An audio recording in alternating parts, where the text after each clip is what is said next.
Having introduced a little background in previous videos, we are now looking in greater detail at each of the Kingdom of Heaven stories. My presentation of these stories for our discussion focuses on several aspects of each story. I would be very interested in your comments and questions regarding these 5 considerations before we move on. First, the biggest mistake we make, I think, is putting Jesus into what an ancient writer presents as one of Jesus' own parables.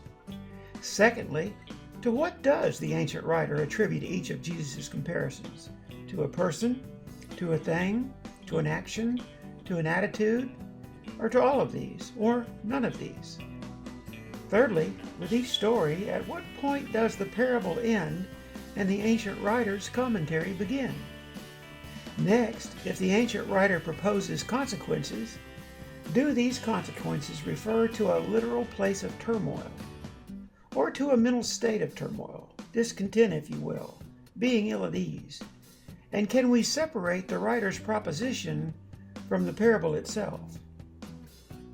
Finally, do any of the stories bring up a wealthy afterlife, where one sees their loved ones, or is the kingdom of heaven simply metaphor for something else? It would seem there are 2 groups most likely to respond dogmatically to the Bible. These 2 groups often use a parable, of all things, literally. A parable is by definition a fictional story, a metaphorical illustration, allegory if you will.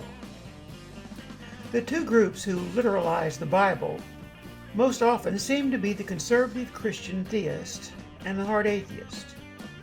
Each uses parable for the purpose of supporting what has become community indoctrination within their respective camps. Therefore, in our discussion, I ask both groups to consider carefully that whatever first-century writers might have heard about Jesus' parables and what they tried to sell in their later writings might be very different. I also ask one group to resist the tendency to race to the supernatural, and the other group to resist the tendency to make Jesus a bumbling idiot. I think there is more here for both groups to consider, and without either atheist or theist switching camps. One must remember that whether philosophical or theological, atheist and theist are sibling rivals who share the same ancestry, one secular and the other one religious, and sometimes as kissing cousins.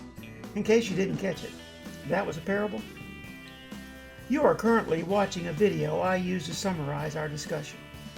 I used 6 more videos to discuss the 11 Kingdom of Heaven parables in greater detail. And we discuss each in the same order in which the ancient writer related the stories.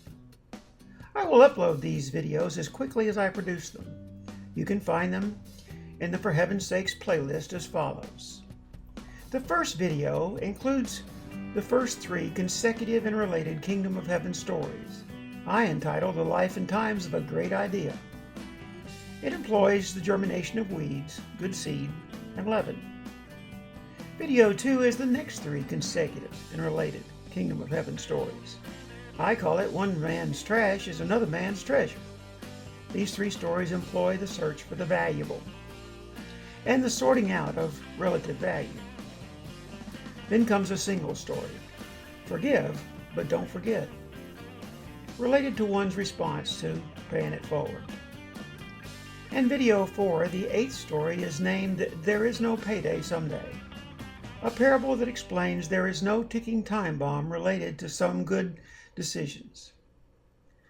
The next to last video in the Kingdom of Heaven parables I call Let's Party. This 9th parable utilizes the concept of being too preoccupied to respond to even a great opportunity. We conclude the 11 Kingdom of Heaven stories with 2 consecutive and related Kingdom of Heaven parables I entitle You Just Wait Till Your Father Gets Home. These 2 parables communicate the need to prepare for spur-of-the-moment reactions.